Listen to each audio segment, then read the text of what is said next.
జై గురుదత్త. పుబ్బా నక్షత్రం వాళ్ళు 4 పాదాల వాళ్ళు సింహరాశి వారు ఉంటారు. 1, 2, 3, 4 పాదాలు సింహరాశి వారే. ఈ నక్షత్రంలో జన్మించిన వాళ్ళు జనవరి 2024లో ఒక చిన్న దానం చేస్తే కుబేరులు అవుతారు. ఇవి తంబులైన్ కాదండి, నిజమే చెప్తున్నాను. మీకు ఒక కష్టం ఉంది, అది ఉద్యోగం గురించి అవ్వచ్చు, ధనయోగం అంటే డబ్బు సమస్య అవ్వచ్చు, తప్పకుండా ఈ నెలలో తొలగిపోతుంది. అది మీరు జనవరి 21వ తారీఖు జనవరి 21 దగ్గరలో ఉన్న ఆంజనేయ స్వామి గుడికి వెళ్ళి ఒక 1/2 కేజీ అంటే 500 గ్రాములు పచ్చిశనగ పప్పు దానం చేయండి. పుబ్బా నక్షత్రం వాళ్ళు 21వ తారీఖు తలస్నానం చేసి ఆంజనేయ స్వామి గుడికి వెళ్ళి 1/2 కిలో పచ్చిశనగ పప్పు దానం చేయండి. ఈ నెల గ్రహయోగము నక్షత్ర యోగము కలుగుతుంది. నక్షత్ర శాంతి అంటే పుష్యమాసంలో ఈ దానము మీరు చేసుకోవడం ద్వారా నక్షత్ర శాంతి జరుగుతుంది. ముఖ్యంగా మీకు సంకల్ప సిద్ధి అనేది కలుగుతుంది.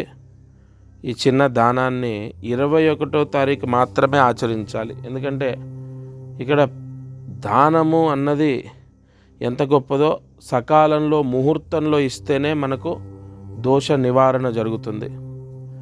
పుబ్బా నక్షత్రం వాళ్ళు ఈ పరిహారాన్ని ఆచరించండి. దత్తార్పణమస్తు. అందరికీ నమస్కారం. ప్రతిరోజు ఈ కార్యక్రమాన్ని వీక్షిస్తున్న వాళ్లకు గమనిక, మనం చేసే పరిహారాలన్నీ సామూహికంగా అందరికీ చెప్పబడినటువంటివి. ఇక్కడ ఒక విషయాన్ని మీరు గ్రహించాలి. మానవ జన్మ, నేను కానీ మీరు కానీ ఎవరు జన్మనెత్తినా ఒక కర్మదోషంతోనే పుడతాం.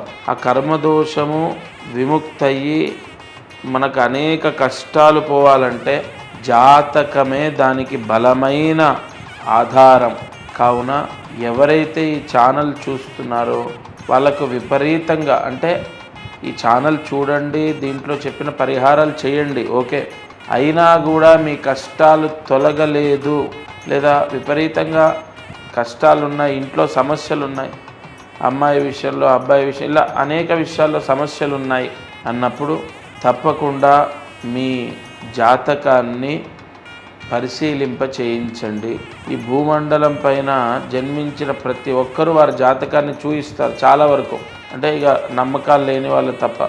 జాతకం చూస్తే అనేక విషయాలు మనకు తెలుస్తాయి. మీరు కింద కనపడుతున్న నెంబర్కి కాల్ చేసి మీ జాతక వివరాలు ఇవ్వండి.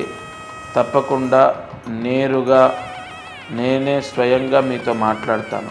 జై గురు దత్తాత్రేయ.